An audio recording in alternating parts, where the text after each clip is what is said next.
We will be talking about a site that, again, as the introduction said, the site of Dor, that I just happened to have been excavating for the last 25 seasons over 27 years. And that I've been directing or co-directing since 2000. And what I would like to do today is, rather than the usual presentation of going historically through the periods and saying, okay, you know, what was happening at Dor in this period or that period or the next period, take a step back and talk a little bit about, first of all, ancient economy as a whole, the role of trading emporia or port towns like Dor in ancient economy first, and then in the general transmission of culture. So, as you can see from this aerial photograph, the most important feature of Dor is the port. We actually have two natural bays, a south port and the north port on either side of the Tel. And these effectively determined the history of the site. Taking a step back, as I said, you can see here, and if you imagine a map of Israel, I imagine a good number of you have been there or at least have looked at maps. The Mediterranean coast on the south of Israel is open and sandy, and therefore affords very few places, except for mouths of streams or something like that, for anchorage. The northern coast, on the other hand, is rocky and has lots and lots of bays and no problem of landing a ship almost anywhere. And the place where the northernmost tip of the sandy coast, or the southernmost tip of the rocky coast, if you wish, is this bay here of Dor that we saw before, just for orientation. Modern Haifa is up here. That's the Carmel Range. Tel Aviv is somewhere down there. There's the Sea of Galilee.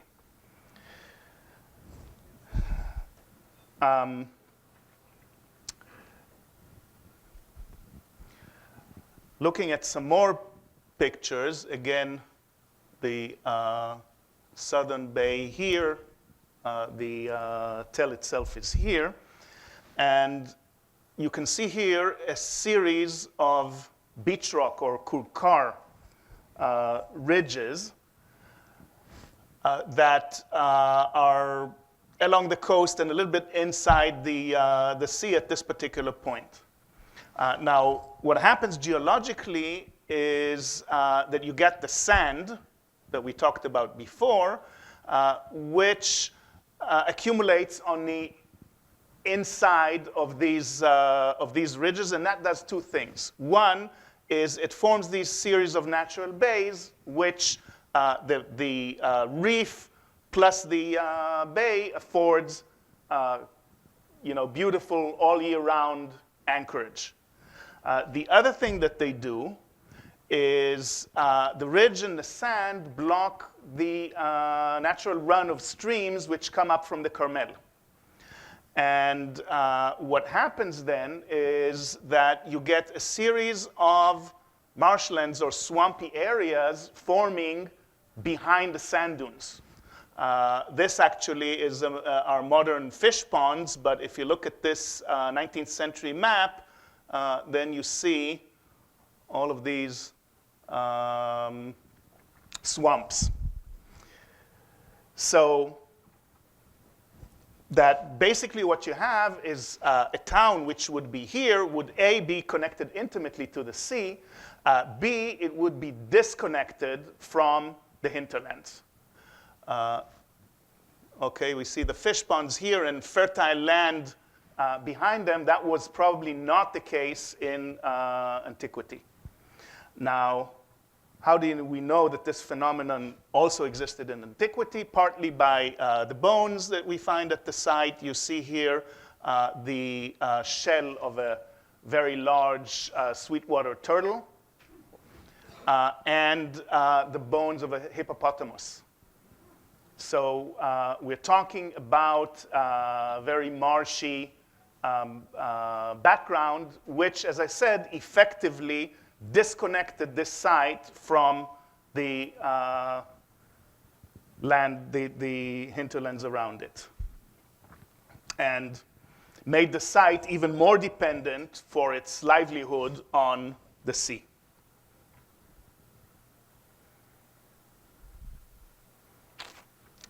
So,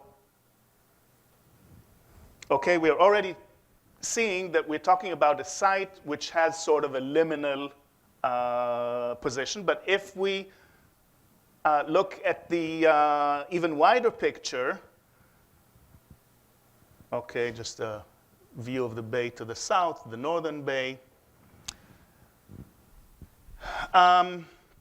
we see that the site is liminal in many more respects. If we look at the first map down here, that's from a Bible atlas, the map of the settlement of the Israelite tribes. And the first thing you see when you look at Dor, it's not in Israel. And this is going to be a recurring theme, although we are right smack in the middle of the modern state of Israel. For most of its history, this site was not an Israelite site. But it's even harder to pinpoint what it is. Okay, so it's not Israel. It's cut off from Israel. But, okay, if you look at the north here, this area is called Phoenicia. I'm sure all of you are familiar with that name. And the coast down here is Philistia. You're familiar with that name also, but where is Dor? It is somewhere in the middle. And again, I will show you in a series of maps that this is a recurring phenomenon. It's at the edge of something, and it's in the middle between various things. Looking at this map, which is of a period a little bit later, the kingdoms of Israel and Judah. Again, Dor is, in this case, drawn as being near the Phoenician-Israel border, although the site does not appear in the biblical literature after the times of Solomon. So the biblical narrative, there's the famous 12 provinces of Solomon. One of these provinces, an important province apparently, was the province of Dor. And I'm saying important because the Book of Kings specifically says that it was the governor was Solomon's son-in-law married to a daughter of his named Tafat. But after that, it completely disappears from the biblical literature. So in effect, we don't know that this map is correct. It is perfectly possible that the border was somewhere here, and that Dor, in the period of the later Israelite monarchy, was part of Phoenicia. But whatever the case, whether it was Phoenician or part of the under Israelite control, it was at the border. And this phenomenon refuses to disappear. If you look at Hellenistic Palestine here, you have the provinces of Judah, or rather the Hasmonean kingdom of Judah, the province of Samaria, Galilee, and again, here's Dor, out here at the corner. It is not part of Israel. It is part of Phoenicia. And if we look at again, Herod did rule Dor for a short time, but shortly after his death, Dor becomes part of the Roman province of Syria. Okay? So There's the division of the Roman Empire, the province of Judea, and you see Dor here at the border between Syria and Judea, but on the Syrian side. And this, by the way, we know because we have an inscription of a Roman governor of Syria that was found at Dor.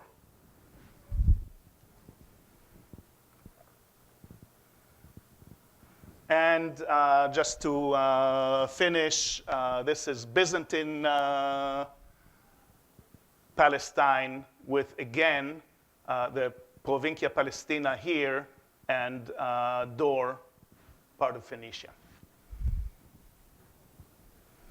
So as you go up the road from Tel Aviv into Haifa, you should be aware that let's say north of modern-day Hadera, on your right may be historical Israel, but between you and the sea, you're in Phoenicia. And I will show you that culturally, this is also the case. And to sum up this part, I put this label title here about Dor being in between or on the border, separated from the land but connected to the sea. And throughout most of historical period, if the us is Israel or later on Judea, then Dor is the other. For instance, just one case of anotherness that we'll get to somewhere towards the end of the lecture. You all know the story about the Maccabean revolt and the wars against the Gentile or the Greek, quote unquote, cities. Dor was one of the major Greek cities in Palestine, and I will get back to the quote unquote about was it really Greek, or in what sense was it Gentile or Greek. Okay.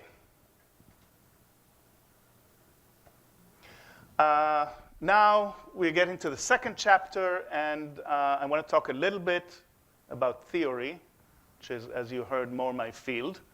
And in this case, economic theory or views on ancient economy.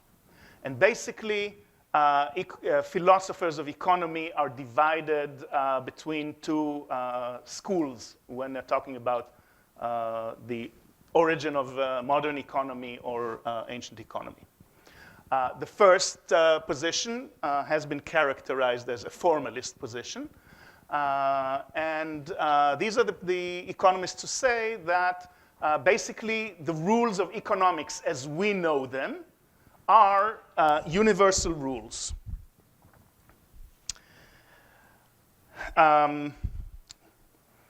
So that economic competition, pursuit of profit, supply and demand, inflation and deflation, all of these things are universal, and ancient economy can be analyzed using the same technique as modern economies. Now, these people may say, okay, we may have an information problem.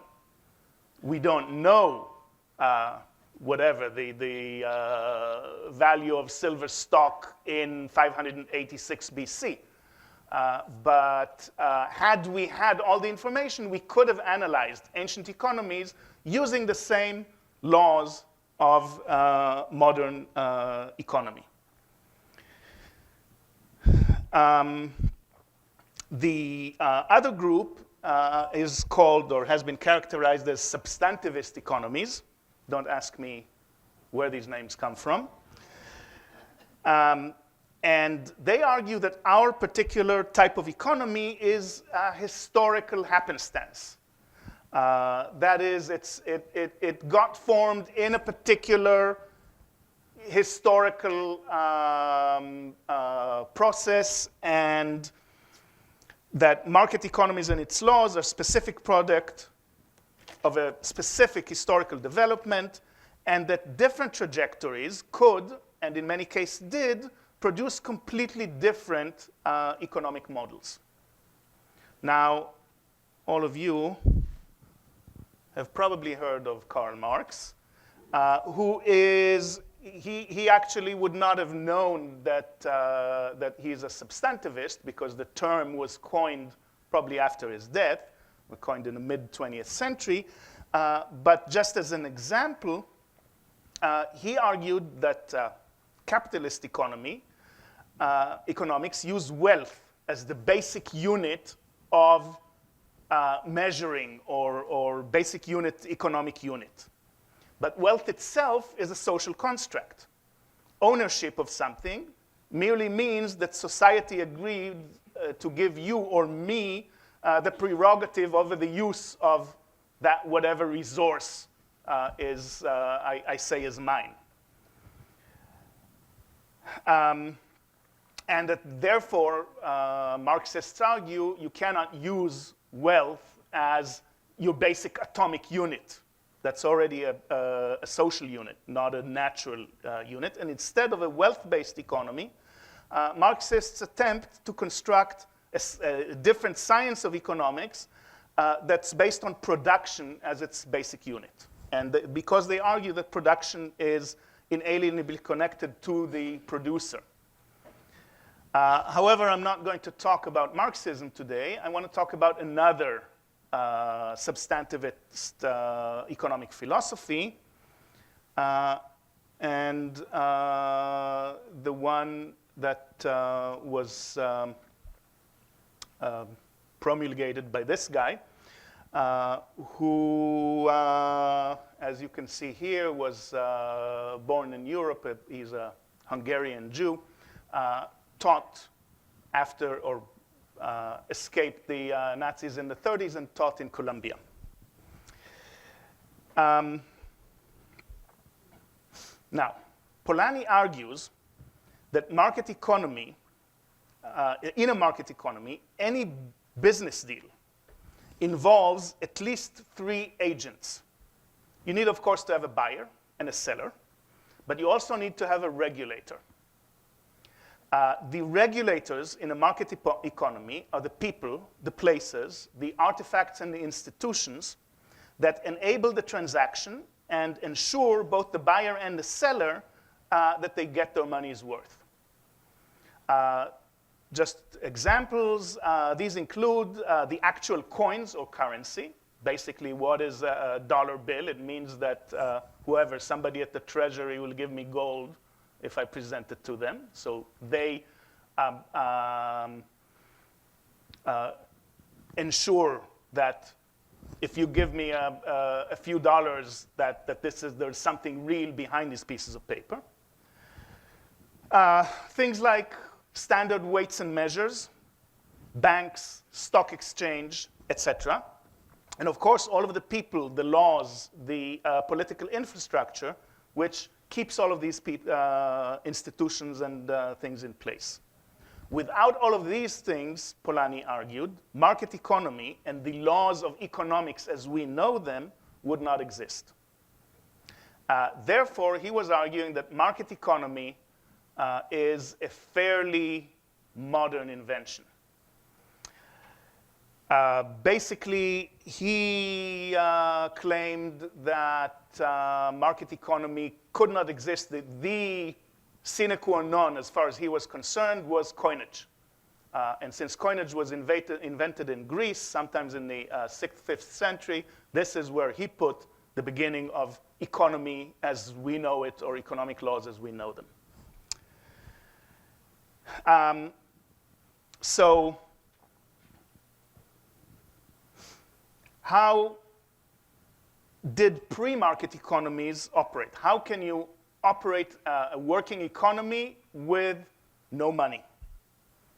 And Polanyi proposed several models that could have each worked independently, or he said in some societies each of these may have worked independently.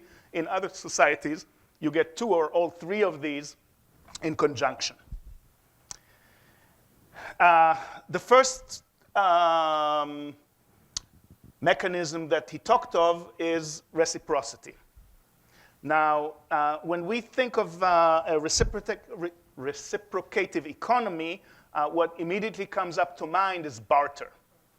However, barter is already almost a market economy. Let's say if you have 3 chickens and I have a pig, and we haggle until we decide that 3 chickens are worth a pig, and we hand it to each other, that's already economic thinking.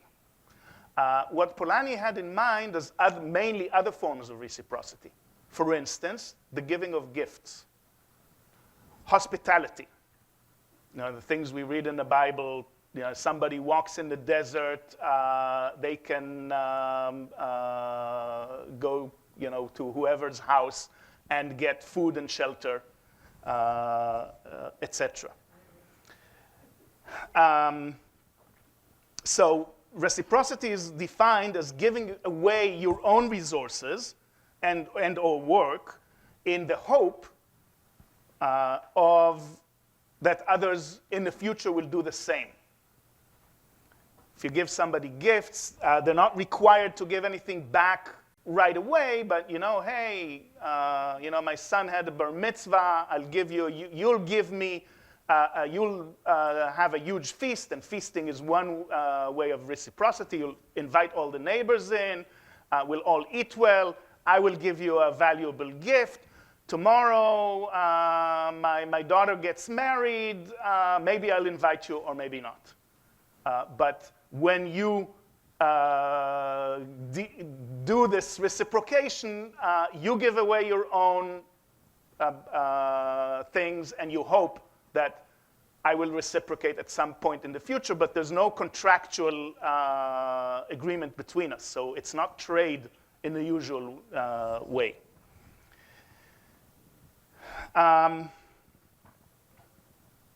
And of course, as in the examples I just gave, this type of economic behavior still operates within families in our own societies. And often in tribal societies, this is the only economic transactions, if you want to call them economic, that you will see. Now, so this is reciprocity. This, in my little diagram, stands for redistribution. Redistribution is any case where the economic surplus is stockpiled in a central place and then filtered downwards again. So whatever this guy makes or whatever he has to spare goes to here, and eventually it will filter to here and to there. And again, redistribution can take many forms. If you can take the ideal of the 1930s kibbutz, everybody will give the kibbutz as much as they can produce and take as much as they need. But if you think about taxing and then doing public works, that's another form of redistribution. Or even booty and patronage. That is, I'll take whatever I can from the hapless and reward my henchmen. That's also redistribution. Now, both of these forms are limited in scope, and in particular, neither can form the basis for international trade. And by international trade, what or rather Polanyi means is if you take the highermost nodes of the redistribution system, okay, we have one here and one there far away, how do these guys trade between them? So Polanyi envisaged 2 types of trade between these high-level polities. The first, again, is reciprocity. This time between the rulers, the chiefs, the kings, whoever stands at the top here. And this can take the forms that we know of, such as gift exchange between kings. Think of Solomon and the Queen of Sheba. Or diplomatic marriage alliances. The other mechanism that he could see was what he called treaty trade. This is a form of exchange which is almost like modern trade, but it is regulated not by market fluctuations, but by pre-agreement, convention, or tradition. And a beautiful example, there's a story actually connected to Dor, which called the story of Wenamun, Egyptian document or story about the early Iron Age, about a guy who goes from Egypt to Byblos to buy wood. And actually, he passes through Dor and he gets robbed at Dor. So that he arrives at Byblos and he has no money. So he goes to the king of Byblos and he says, give me wood. The king says, now why should I give you wood? And he said, because your father gave me wood. Not me, but the Egyptian god Horus. So the king says, okay, let's call the scribe in. And the scribe comes in, is there any documentation that my dad gave wood to this god named Horus of Egypt? Scribe says, yes, here, da-da-da-da-da-da. And it says, okay, you can have your wood. And in a lot of the Elamarna documents, for instance, between the various kings of the Near East, the basic, first of all, by the way, they're talking a lot, they're not talking of trade as much as giving gifts, so we're talking about reciprocation. And the reason why, the king of Cyprus wants ivory from Egypt. And so he sends a letter, and the reason that he states, why should I have ivory, is because your father, the great king such and such, gave my father ivory. So this is the type of treaty trade. It's not governed by profit, but by convention.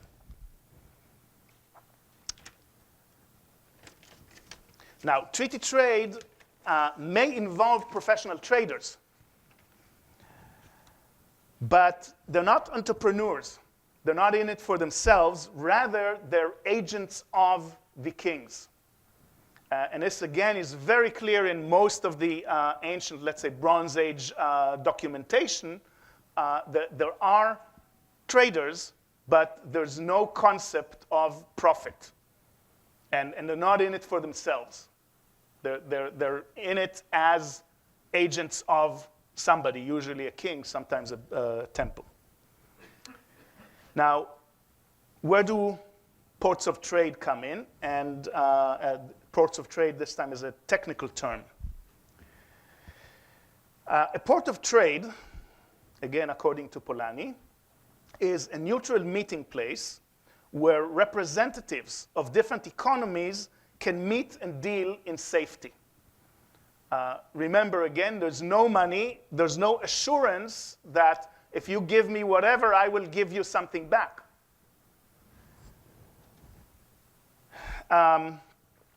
The port of trade is either located at the edge of one economy's territory, and usually within the jurisdiction of the weaker or poorer partner. Reason being, this is the partner who has more to lose. Okay, again, think about the situation where a trader comes into a port of trade. There's a king there. And why should he not take your merchandise and not give you anything back? Okay, there's no UN, World Bank, whatever operating to prevent him from robbing you. Okay, so A, you don't venture too far into his territory. You wait at the border. And B, if it's the weaker partner of the exchange, then he has an interest in continuing this exchange. So rather than, logically you'd say, okay, let's do the exchange within the territory of the bigger party. No, it's the weaker party that where the this exchange will take place, or the port of trade will be located. And another mode is for there to be a third party. So, you're afraid I might rob you. He's afraid I might, or I'm afraid you might rob me. You're afraid I might rob you. Let's do our business with a third agent or at a third place. And in that case, the arbitration of this third party is agreed to by both the buyer and the seller.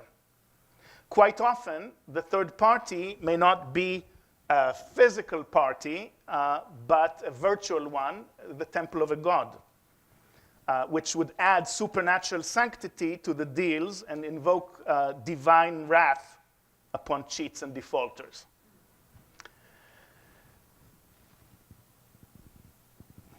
Okay, so here's a Victorian view of Phoenicians trading purple with some kinds of barbarians.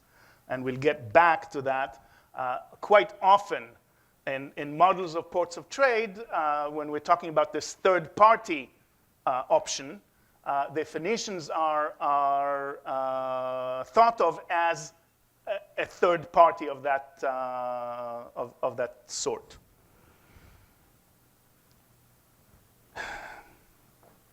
Now, very few modern researchers accept Polanyi's theories in toto. His most lasting contributions were the terminology that we all use.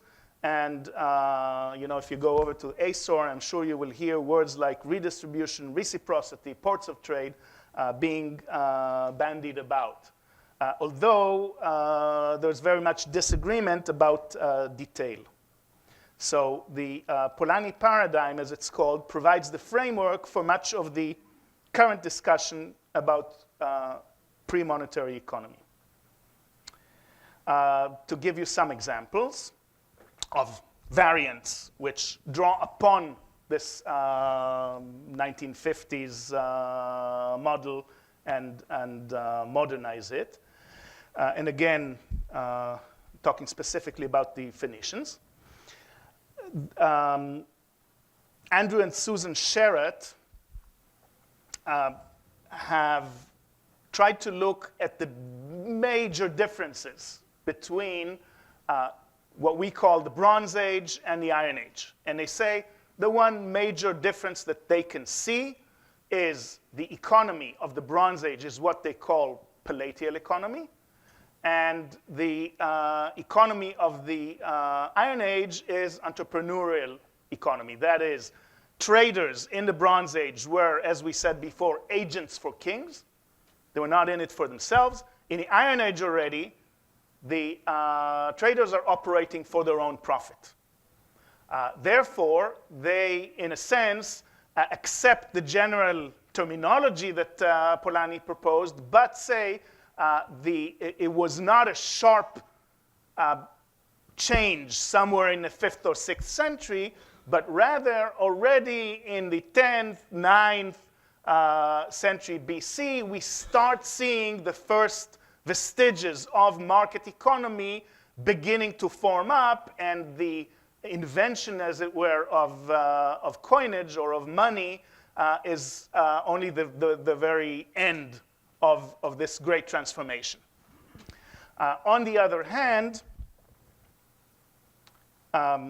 Maria Eugenia Aube, who is one of the great researchers of the Phoenicians, sees the Phoenicians as a classic case of the non-market economy that Polanyi proposed, and says Phoenician ports, or Phoenicians, basically their role was operating ports of trade.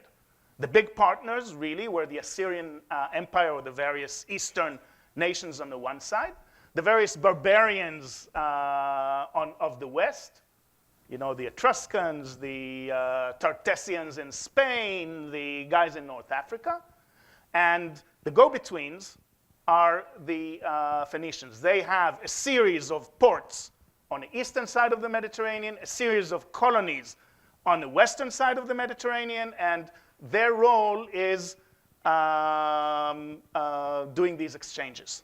And they're the neutral third party in these exchanges. So we see two very different, and actually what Aube says is that the downfall of the Phoenicians was the fact that their systems of port of trade operated so well that they could not adapt themselves to the use of money. And that therefore, this is why somewhere around the 6th, 5th century, with the invention of coinage, the downfall of the Phoenician commercial empire begins, and we start seeing that most of the trade goes to the Greeks. So we see two very different theories, both using the same type of Polanyi terminology. And now we're going to get back, that's my second chapter, we're going to get back to Dor. And remember the theory I just told you, the Sherratt's theory, which says market economy is not a, overnight something that happens, but something that develops over several centuries. And what was there before actual coinage. And here we'll see a little story from the site of Dor. And in the mid-1950s, we were excavating this area called D2. This is the southern bay that we saw before, so just above the southern bay. What we had here at the time was this very large building. Ignore the bulk here and the Roman walls, but very large building here.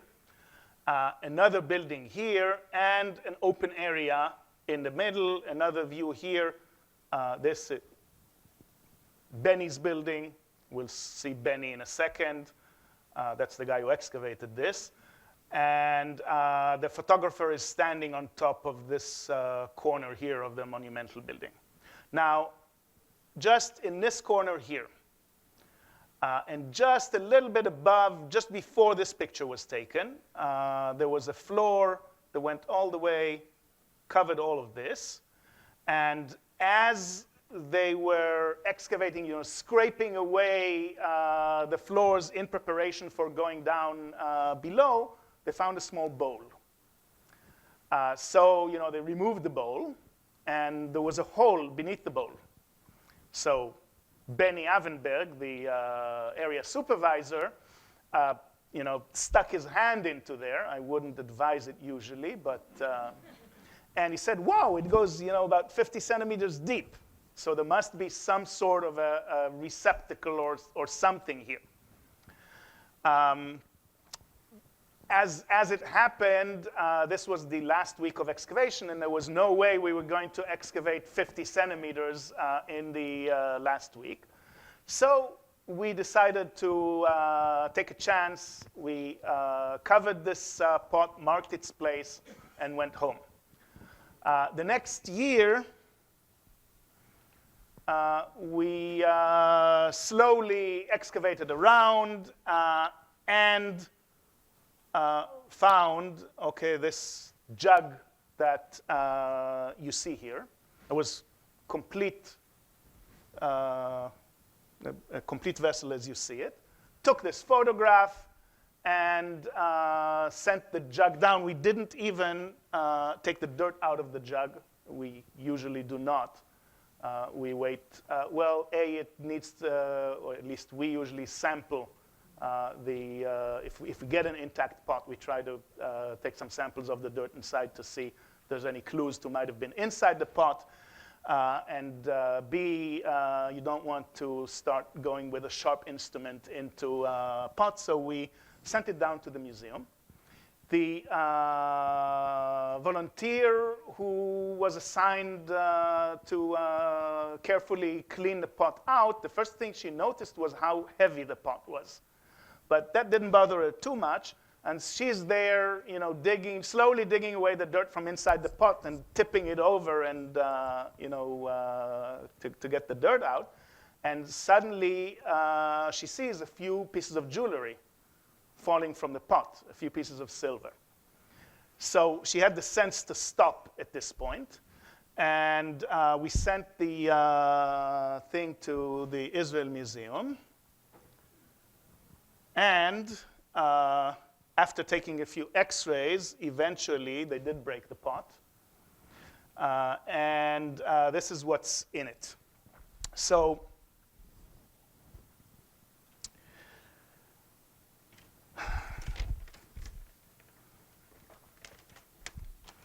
okay, what we see here is 18 clumps of small pieces of silver.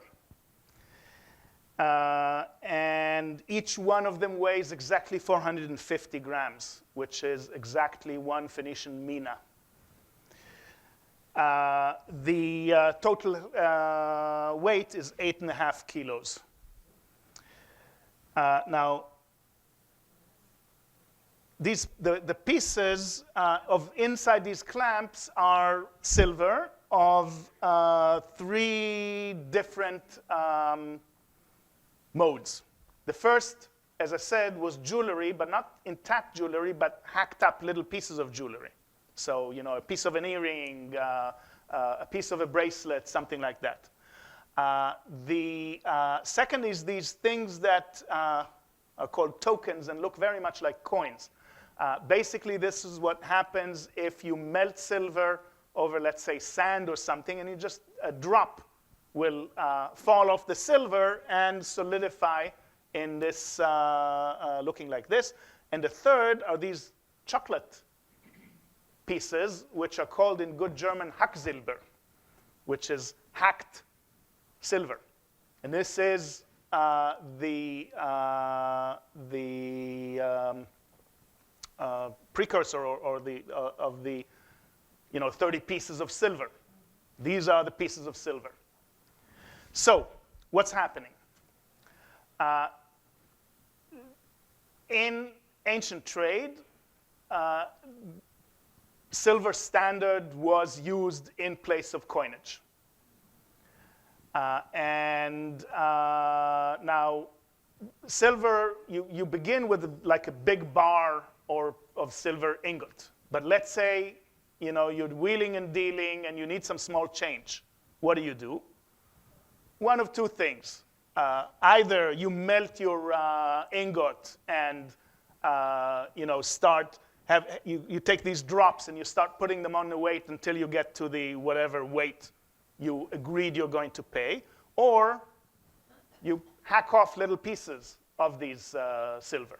Okay, now later on, what will happen is, a small time, or in this case probably a fairly big time trader will acquire a whole lot of these small pieces of silver, and that's, again, unwieldy.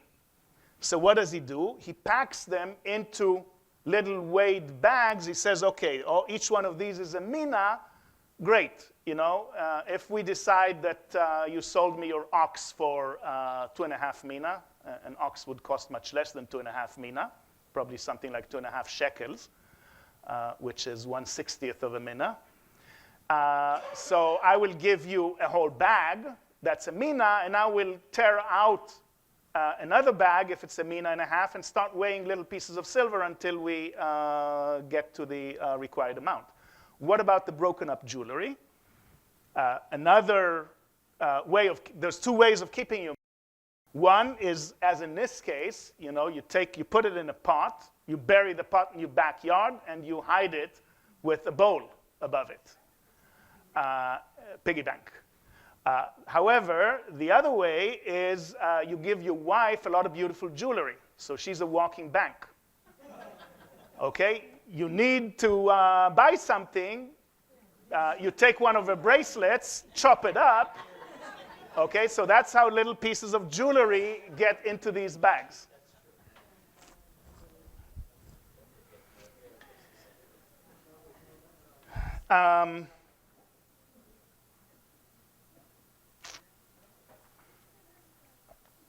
Okay, the interesting or more interesting facts came out just last year. A woman named Christine Thompson is doing her PhD on provenience of silver.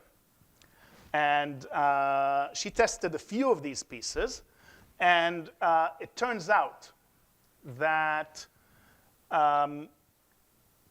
Most of them, most is a little bit a big word because she tested 12 pieces with lead isotope analysis. So I don't remember, something like 8 of them came from Anatolia, which is probably the nearest source of silver to Israel. But I think 2 pieces each came from the Aegean. We don't know exactly where. And what's most interesting, Sardinia.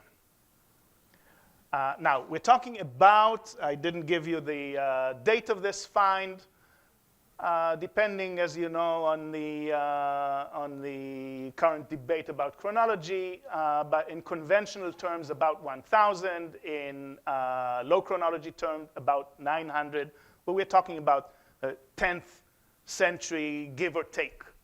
So by the 10th century, I'm not saying that there was direct contact between Dor and Sardinia, but there may have been middlemen, but silver from mines in Sardinia was coming to Dor. So not only do we have the physical evidence of how it's done, we also know by the provenience that there was long-range overseas trade already in operation. And we are, again, at least 500 years before the invention of formal coinage. Now, the Dor hoard is not the only one. But again, this cusp at the end of the Bronze Age and into the Iron Age is when you start to find these types of finds. And therefore, this is when silver was starting to be used as a standard of transaction.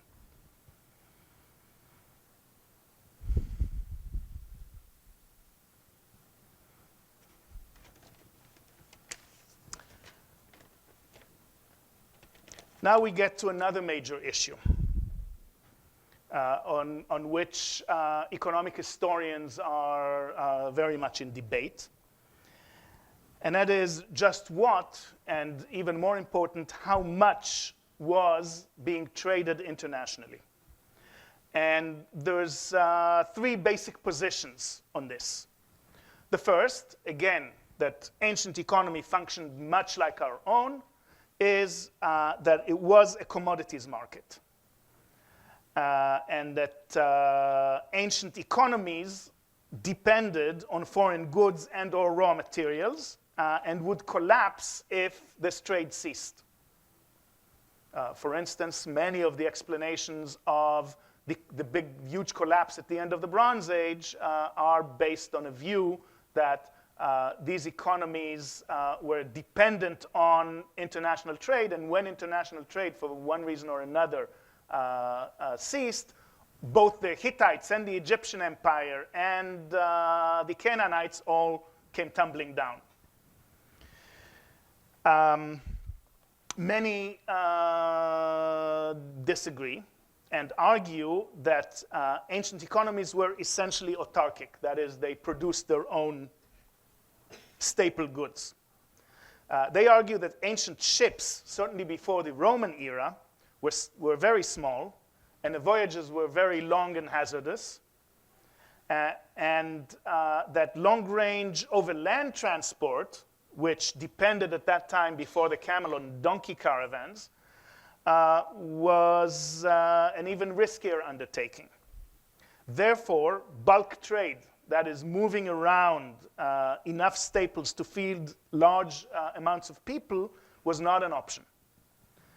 And that what we see in ancient trade is basically luxuries and exotica.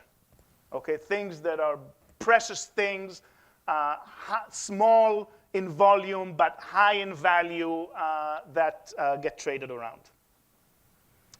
And that these things were unnecessary for the day-to-day functioning of the economy. There is a middle option here, which argues that ancient trade was limited to strategic goods.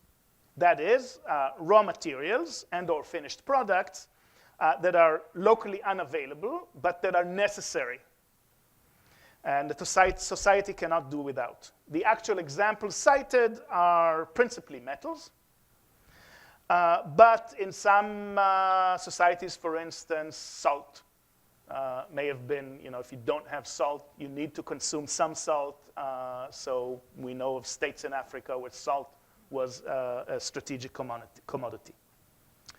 And indeed, of the two late Bronze Age shipwrecks that were excavated to date in Ulaburun and Cape Caledonia, both off the coast of Turkey, the main cargo of the ship was copper and tin ingots. So the main thing that the ships moved around was metals, at least these particular ships. We have to take into consideration here an added problem of the archaeological visibility of trade items. And bulk produce, for instance, grain, is archaeologically nearly invisible or completely invisible. In some cases, we can deduce the flow of bulk products by the containers. So if we find lots and lots of foreign storage jars, we can assume that something was being brought in bulk. But goods that were packed in sacks, for instance, or bales of wool or whatever other things you can imagine may not leave any archaeological trace. And thus, some writers, again, the Sherats that I mentioned before, talk a lot about invisible trade. Now, metals are quite visible in the archaeological record, but notoriously difficult to trace. This is both because metal production, that is the smelting of ore, involves massive chemical manipulation, and therefore the chemical fingerprint of the finished product may have nothing to do with the chemical fingerprint of the source. This is something that nowadays we can get around with lead isotope analysis, and I won't go into the chemistry of this or why it works. But metals are often subject to recycling. And metal scraps, sometimes of quite different origins, are recast to make new implements, which are then recast again, et cetera, et cetera. And by the time this process has gone up, this recycling has taken place 2 or 3 or 4 times, basically what you're seeing when you chemically analyze the metal is some sort of an average of everything. So, and not any one specific source. We were quite lucky in the case of the silver hoard that was not apparently recast. That is, rather than they could have remelted these silvers again into bars, but they chose to put them in bags, which was quite lucky as far as we're concerned, because had they remelted them, we would have gotten some sort of a strange 20% Anatolia or 80% Anatolia, 20% Sardinia, which would not have looked like anything.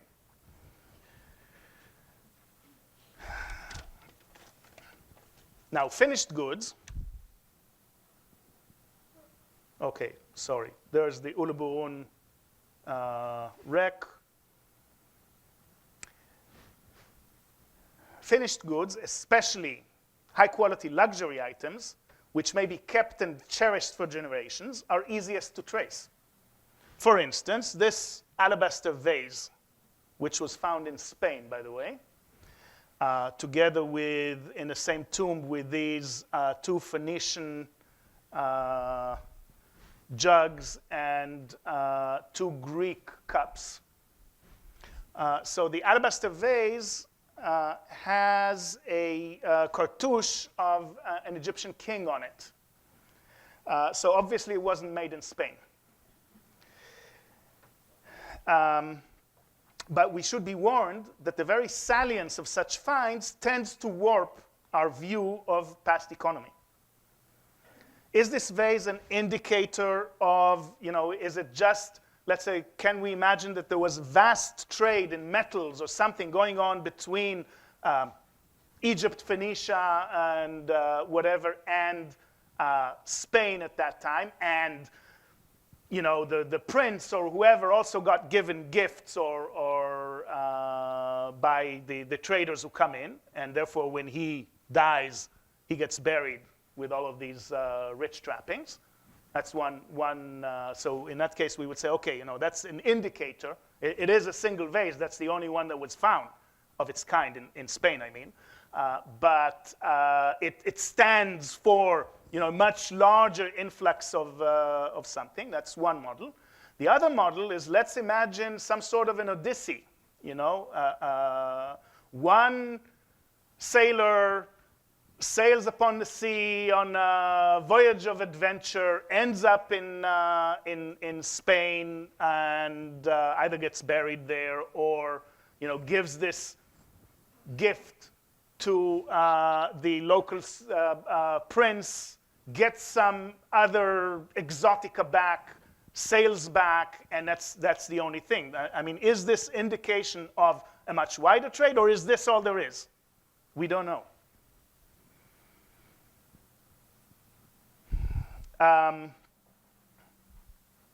Now, if we assume the second model, that all there is this gift, these exotics that are being exchanged, raises another question. What is the motivation behind these voyages? Why go to the considerable effort, investment, and risk in order to obtain things which are, they may be nice. It may be nice to have a cartouche of an Egyptian king in your palace, but it's not really helpful for your economy.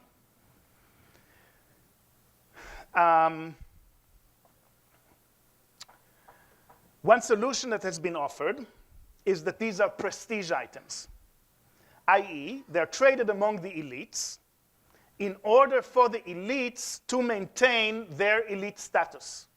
Look at what I have that you don't.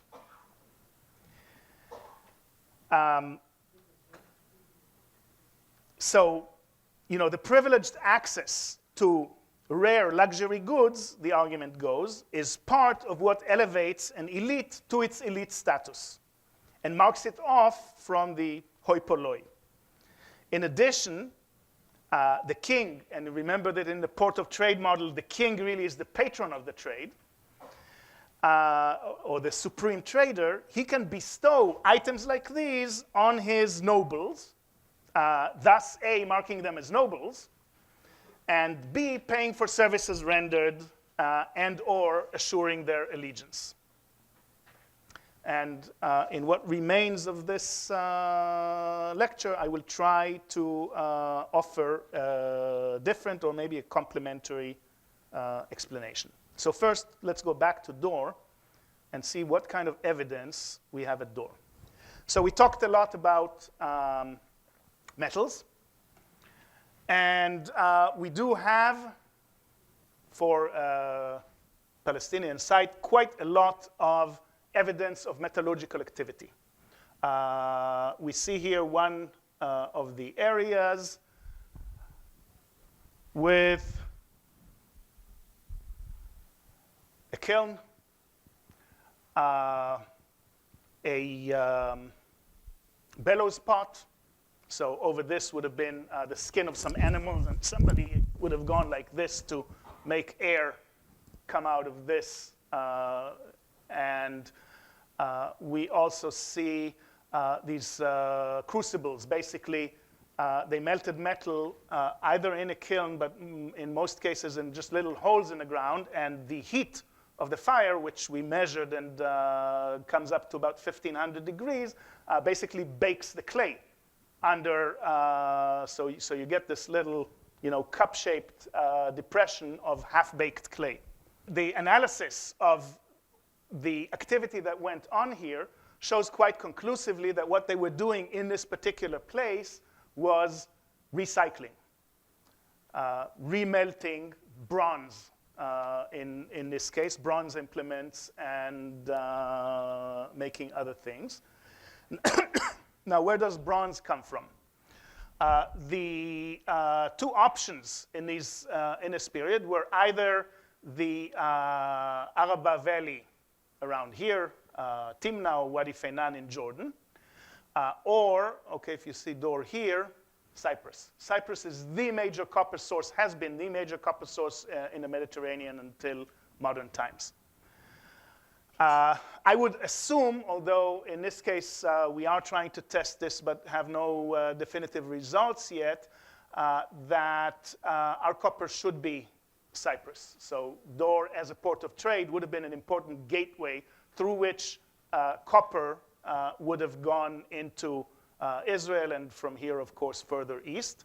I'm assuming this because although the distances from Timna to Dor and from, let's say, Paphos to Dor are similar, it is much easier to sail, and you can take much more of a bulk of metals on a boat than you could in a donkey caravan going through the desert, where you also have to, the donkey will also have to haul its own food, water, et cetera, the net worth that you're going to get per donkey is very small. The picture of these potsherds is to show that at this period, and actually in most periods, there's certainly, we get lots of Cypriot ceramics.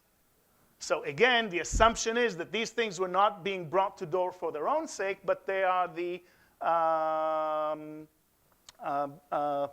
as ships were coming in, some pots were coming in. Also, you will notice, by the way, that these are drinking cups. They're not containers.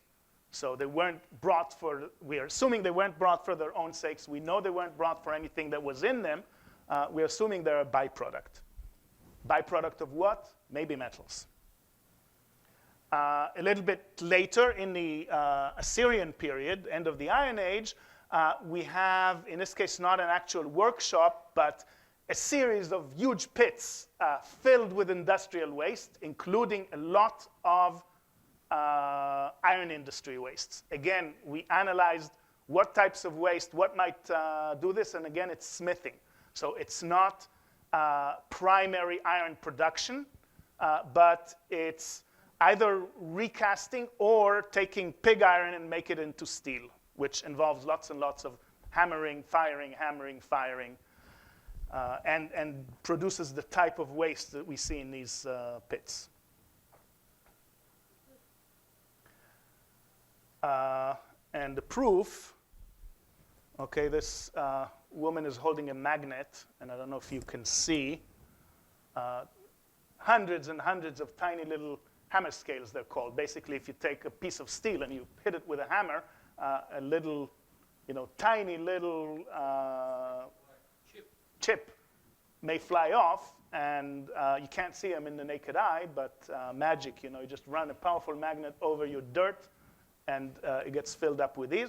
You also get this slag, which also, if you're melting something in a kiln, some of the iron is going to react with the sides of the kiln and produce, little nodules like this, maybe this size.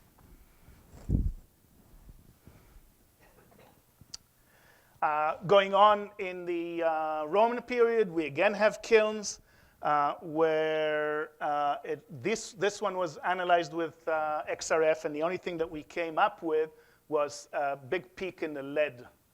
So these things may have been used to melt lead. Okay, silver we already talked about. Again, talking about this dichotomy between strategic goods and exotica, I'm not sure where silver would fit in. You certainly don't need silver in your day-to-day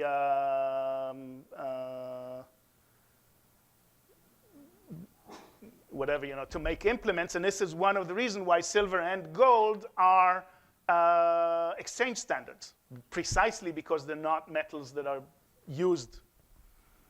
But we have a very small amount of gold, and mainly as here in the form of jewelry.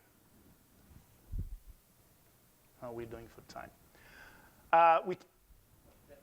We talked about bulk produce. We do have, in the Iron Age, a large amount of Egyptian jars, again, analyzed, made of Nile clay. What was transported in these jars, we have no idea. It's not a huge number, but it's consistent. Every locus we excavate in the early Iron Age will have two, not necessarily, of course, complete vessels. We have 2 or 3 of these. But every locus will have a few sherds of Egyptian vessels. So something was being traded up and down the coast. And I remind you again of the story of Wenamun guy who passes through Dor when he goes to buy wood in Byblos.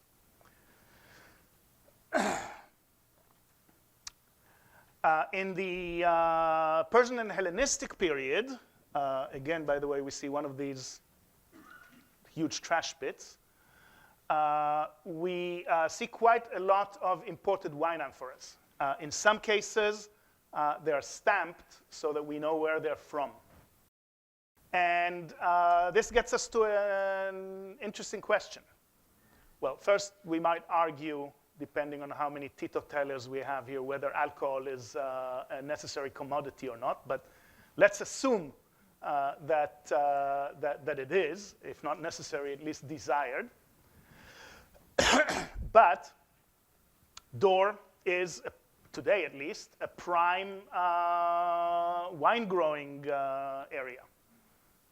One of the things our volunteers like to do is go taste some of, go to some of the wineries around. And we actually know, I don't know if I have a picture of that. Yeah, yes, I do.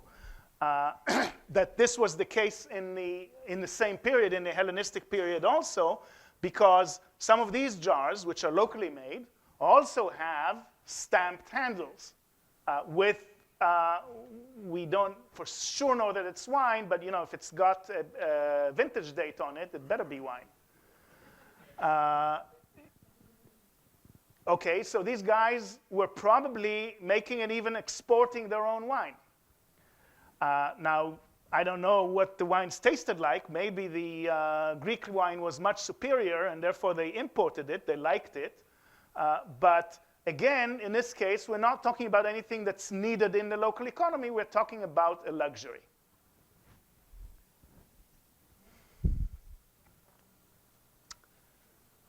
Foodstuffs.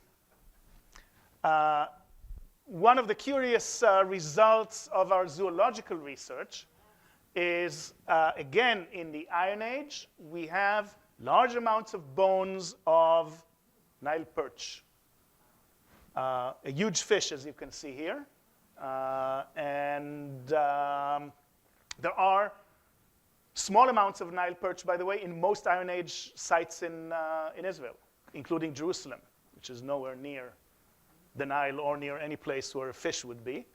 But at Dor, we have particularly large amounts. And this, again, is perplexing. It's a fishing town. Why would they go to Egypt to get fish? I'm assuming that it better be either dried or salted. So again, maybe, and this is, by the way, I think in modern Kenya, how they dry Nile perch.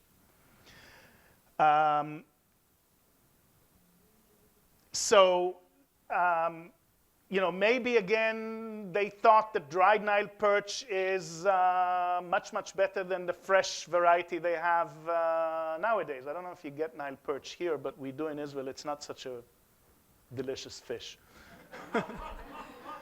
I mean, the local varieties are much better. Nowadays, they're more expensive. So again, we're not talking about a necessity here. What about exports from Dor? One of the things that we see that was, again, tested and definitely made at Dor is these Phoenician containers.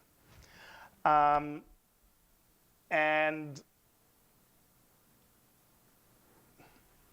Yuval Goren, who is over at ASOR, has tested some Phoenician containers in Cyprus.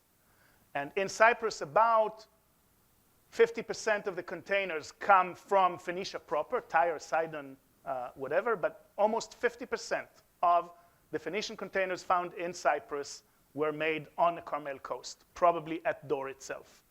So there was a lively trade. We've seen the other side of this trade, the Cypriot pottery at Dor, and we now see Dor pottery in Cyprus. But what was transported in these things? Yuval here is holding maybe the largest one. And most of these jugs are about this size, some are this size. So we're not talking about bulk trade here. Again, we are now in the very beginning of an analysis of what might have been stored in these things. And at least in one case where we have definitive results, it was perfumes. So again, we are probably, but whatever it was, as I said, they weren't transporting huge amounts of these things.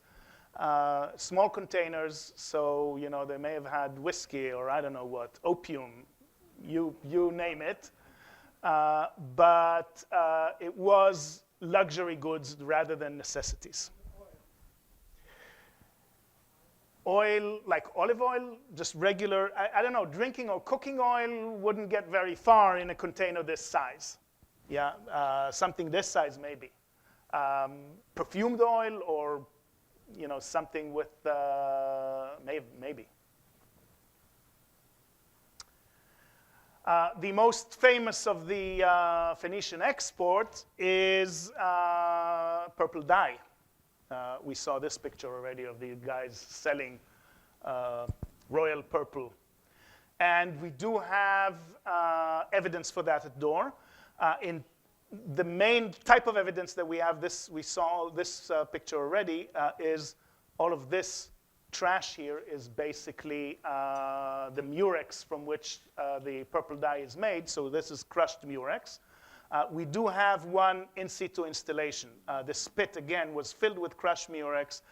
This had a stone table over it. So they were crushing the murex on the table, throwing the shells in the pit, and putting the liquids or the animals or the snail part, basically, into this channel where they poured quicklime over them. That dissipated most of the organic part of the snail, but can still retain the dye portion. Then they had to have some sort of another procedure to separate the dye from the lime, and we don't know quite how they did that. But anyway, we do have evidence of this. What I wanted to show here is, several of the traits that were envisaged by Polanyi in his completely theoretical port of trade model seem to be operating in Dor. And we have evidence for the circulation of some strategic goods, mainly metals, but mainly most of our trade is trade in luxury and exotica. And just to cap it, although I don't have the time to go into all of the reasoning, we go to the big question, assuming that it's exotics mainly that are being traded, why go to all of the, why go to the trouble? And I wanted to suggest that the raison d'etre for the establishment and maintenance of these ports of trade was to provide a neutral haven not only for bilateral trade, but for bilateral conversations. That is, that what was important was that in these encounters, information was being traded as well. And that, with the trade, there was an exchange of ideas and values from which, wasn't coercive in any way, but both parties, in many cases, in the case of places like Dor, the West, be it Cyprus, Greece, Italy, Sardinia, and the East, this is where they meet, and this is where ideas, Greek ideas coming into the West, Eastern ideas filtering to Greece, this is the type of place where these exchanges occur, and where all kinds of synergies may be found from these encounters of ideas from either side of the Mediterranean. And I just want to end by reminding us all that basically both Christianity and, let's say, Judaism in its modern form are the result of an encounter or encounters between Hellenistic, Western, Greek, Roman values and ideals and Eastern, Israelite, or whatever ideas and values. Thank you.